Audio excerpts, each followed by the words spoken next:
ये कहानी है अमित नाम के लड़के की जो उत्तराखंड के जुलागढ़ गांव में रहा करता था। ये गांव उत्तराखंड में नेपाल बॉर्डर के पास स्थित है। सन 2007। अमित शर्मा अपने गांव के रास्ते पर है।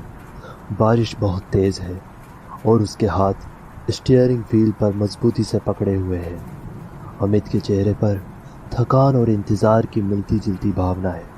उसका मन अपने माँ बाप से मिलने की खुशी से भरा हुआ है।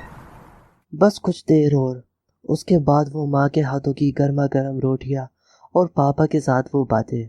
कितने साल गुजर गए इन सारी चीज़ों से दूर रहते हुए। अमित के चेहरे पर हल्के घबराहट के आसार भी है और अंधेरा ऐसा कि कुछ दिखाई नहीं दे रहा। और फिर अचानक उसकी आंखों के सामने चमकती हुई बिजली गिरती है। अब गाड़ी अमित के काबू में नहीं रहती और तेजी से खाई की ओर जाने लगती है। अमित उस गाड़ी से निकलकर खुद को बचाने की बहुत कोशिश करता है, लेकिन किस्मत को कुछ और ही मंजूर होता है। वो गाड़ी के साथ खाई के अंदर धंसता हुआ चल जाता है।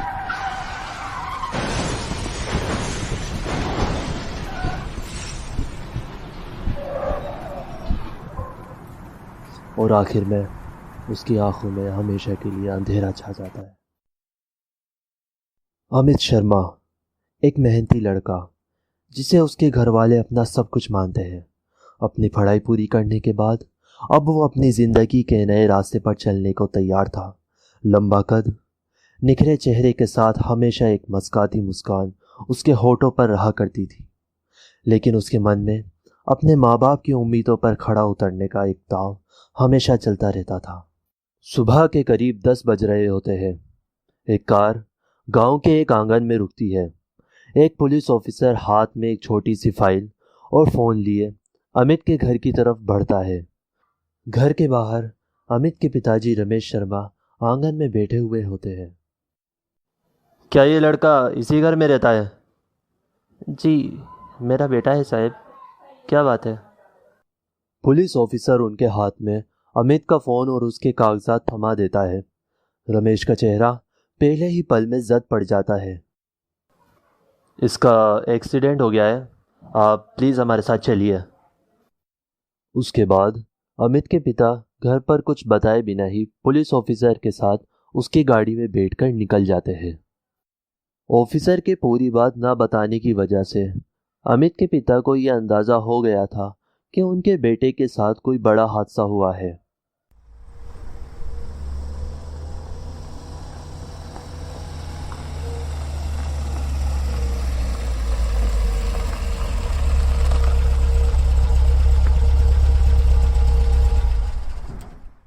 अमित के एक्सीडेंट वाली जगह पर पहुंचने के बाद ऑफिसर और अमित के पिता गाड़ी से उतरते हैं।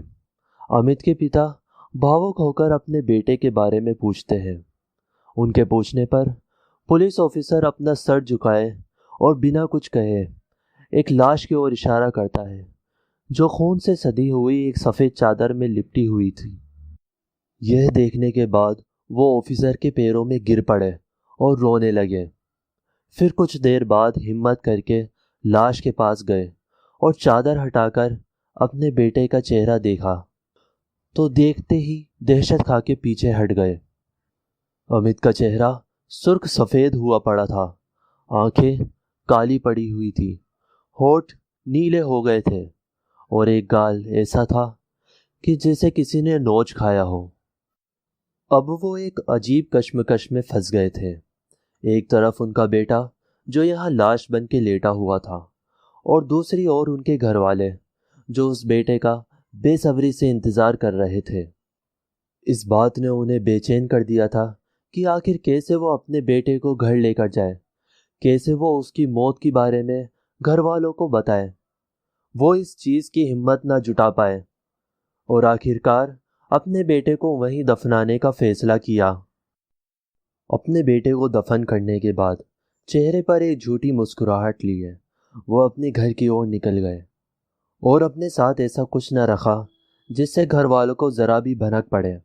यहाँ तक कि वो अमित का फ़ोन और उसके दस्तावेज भी वहीं छोड़कर चले गए। रात के करीब 1:30 बजे जब अमित के पिताजी उसकी यादों में करवटें बदल रहे होते हैं, तभी अचानक से उनका फ़ोन बजने लगता है। वो देखते हैं कि फ़ोन उनके बेटे के नंबर से आ रहा है। तो यह सोचकर कि फ़ोन शायद पुलिस थाने से आ रहा होगा, वो फ़ोन उठाते हैं।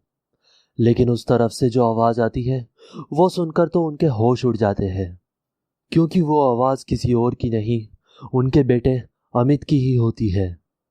पापा, पापा मुझे लेने आ जाइए। यह आवाज़ सुनकर अमित के पिताजी फ़ोन काट कर दूर फेंक देते हैं और उस पूरी रात वो एक पल भी सो नहीं पाते। अगले दिन उनकी आंख थोड़ी देर से खुलती है। अमित की माँ उन्हें आकर बताती है कि सुबह अमित का फ़ोन आया था और वो घर आना चाहता है, अपने पापा को बुला रहा था। अमित की माँ उनसे अमित को घर लाने की बोलती है और कहती है कि देखो कितने दिन हो गए, हमारा बच्चा कब से घर नहीं आया, अब तो चले जाइए, उसे लेकर आ जाइए। यह सुनकर वो बुरी तरह से सहम जाते हैं और सोच में पड़ जाते हैं कि आखिर ऐसा कैसे हो सकता है, क्योंकि उन्होंने अपने हाथों से अपने बेटे को दफनाया होता है।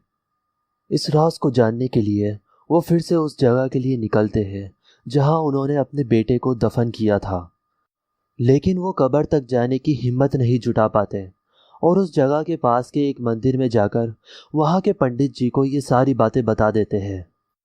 पंडित जी आत्मा की शांति की पूजा करने के बाद अमित के पिताजी को एक चेतावनी देते हैं और कहते हैं कि यदि आगे कभी कुछ ऐसा हो कि अमित तुमसे कुछ कहने की कोशिश करे, तो उसे बिल्कुल नज़रअंदाज कर देना।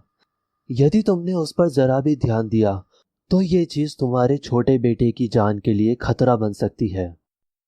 अमित के पिताजी पंडित जी की बात को मानकर वहां से निकलते हैं। अभी वो कुछ दूर ही पहुंचते हैं कि उन्हें अपने गाड़ी के साइड मिरर से दिखाई पड़ता है उनका बेटा अमित उनकी गाड़ी के पीछे दौड़ा चला आ रहा है। अमित को देख उनकी सांसें फूलने लगती है, उनके हाथ पैर कांप उठते हैं, उनका दिमाग काम करना बंद कर देता है। अमित उसी रूप में, सुर्ख सफ़ेद चेहरा, काली गड्ढों वाली आंखें, नीले होठ और एक गाल ऐसा कि किसी ने नोच खाया हो, गाड़ी के बहुत करीब पहुंच जाता है। अमित के पिताजी गहरी सांस लेकर गाड़ी को तेजी से वहां से लेके चले जाते हैं। जब वे घर पहुंचते हैं तो उनकी पत्नी सुमन उन्हें पसीने में तरबतर पाती है।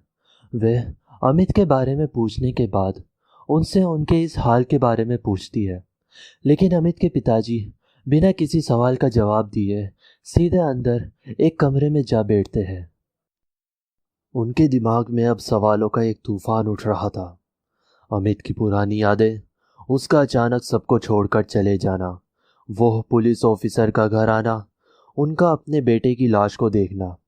वो अपने हाथों को उठाकर चूमते जिन्होंने आखिरी बार अमित को छुआ था, और फिर अपने परिवार की सोचते सोचते कि आखिर कैसे वो अपनी पत्नी सुमन और अपने छोटे बेटे उदय को अमित की मौत के बारे में बताए। आखिर एक न एक दिन तो उन्हें पता लगना ही था। बस इन्हीं सारी चीज़ों को सोचते सोचते उनका सर तेजी से दुखने लगा। अब दिन ढलने लगा था। आज फिर से आसमान में काले बादल छा गए। बादलों की तेज गड़गड़ाहट सुनकर और बाहर चमकती हुई बिजली देखकर उन्हें वो रात याद आने लगी जिस रात अमित का एक्सीडेंट हुआ था। अब जब वो अमित को याद करते तो उसका पुराना नहीं बल्कि वो सफ़ेद सुर्ख चेहरा सामने आता। तो कभी आंख बंद करने पर अमित का वो गाड़ी के पीछे भागना याद आता। इसके अलावा कभी फ़ोन की रिंग तो कभी अमित का पापा, पापा मुझे लेने आ जाइए कानों में गूंजने लगता। अब उनका सर दर्द से फटा जा रहा था, पूरे बदन में बुखार चढ़ चुका था। तेज बारिश की वजह से उन्हें अस्पताल ले जाना मुश्किल था। सुमन अपने पति का घर पर ही बुखार उतारने की कोशिश कर रही थी। आज फिर से रात के करीब 1:30 बज जाते हैं। रमेश अपना हौसला बढ़ाते हुए सुमन को अमित की मौत के बारे में बताने लगता है। वो बस इतना कहता है कि मैं तुम्हें अमित के बारे में कुछ बताना चाहता हूँ। इतने में घर की बिजली चली जाती है और हर जगह अंधेरा छा जाता है। अचानक से उनके घर का दरवाज़ा बजने लगता है। उदय उठकर जाता है और दरवाज़ा खोलता है, और वहाँ कोई और नहीं, उसका बड़ा भाई अमित दरवाजे पर खड़ा होता है। अमित का चेहरा अंधेरे की वजह से दिखाई नहीं पड़ रहा था, लेकिन उदय अपने भाई को पहचान लेता है। और क्योंकि उसे अमित के साथ हुए हादसे के बारे में कुछ पता नहीं था, तो वो खुशी से तेज आवाज लगाकर सबको बता देता है कि उसका भाई लौट आया है। जैसे ही अमित के लौट आने की आवाज उसके पिता के कान तक पहुंचती है, तो उसकी सांसें तेज हो जाती है। सुमन अपने बेटे को देखने के लिए उठ खड़ी होती है। रमेश उसका हाथ पकड़कर उसे रोक लेता है और कहता है, वहां मत जाओ, वो हमारा बेटा नहीं है। दूसरी ओर अमित बिना किसी से कोई बात किए सीधा अपने पिताजी के कमरे में चला जाता है और अपनी माँ से कहता है, माँ तुम बाहर जाओ। उसकी माँ बिना कुछ कहे सहमती हुई कमरे से बाहर चली जाती है। अब उस कमरे में अमित अपने पिता के साथ अकेला होता है। धीरे धीरे वो उनके करीब आने लगता है और ठीक उनके सामने आकर बैठ जाता है।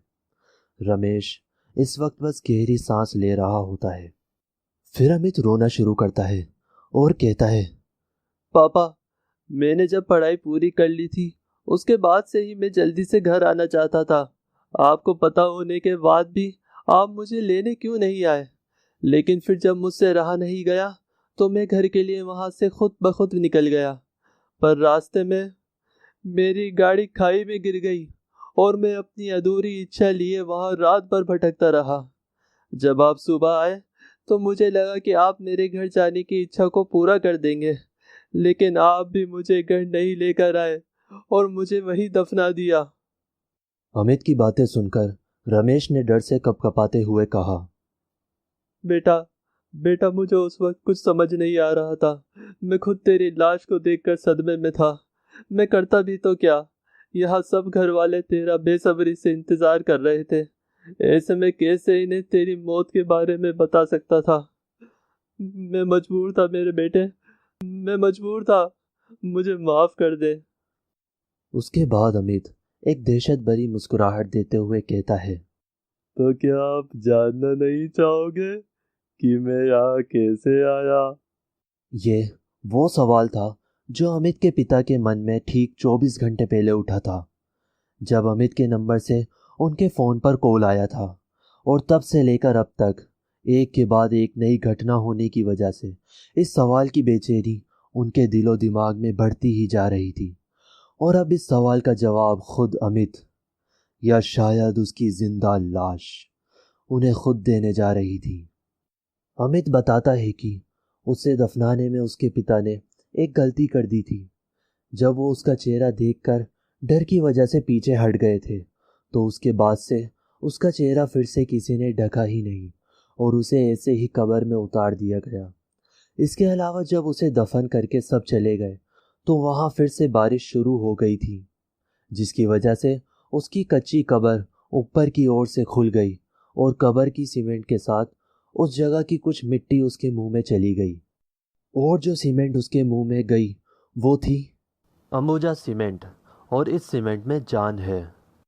तो बस उसमें जान आ गई और वो निकल कर आ गया। तो ये थी जुलागढ़ गांव में रहने वाले अमित शर्मा की कहानी। लेकिन क्या सही में ये सीमेंट की ताकत थी या फिर कुछ और? तो ये वीडियो आपको कैसी लगी मुझे कमेंट करके बताएं, और कमेंट ऐसा करें जिससे स्टोरी का क्लाइमेक्स रिवील ना हो और ना ही ये पता चले कि ये स्टोरी हॉरर नहीं फ़नी स्टोरी है। और अगर वीडियो पसंद आई हो तो इस वीडियो को लाइक करें और अपने दोस्तों के साथ शेयर करें और उनका रिएक्शन जानें। चैनल को सब्सक्राइब करें जिससे आगे आने वाली ऐसी ही ट्विस्ट स्टोरीज़ आपके पास सबसे पहले पहुंच सकें।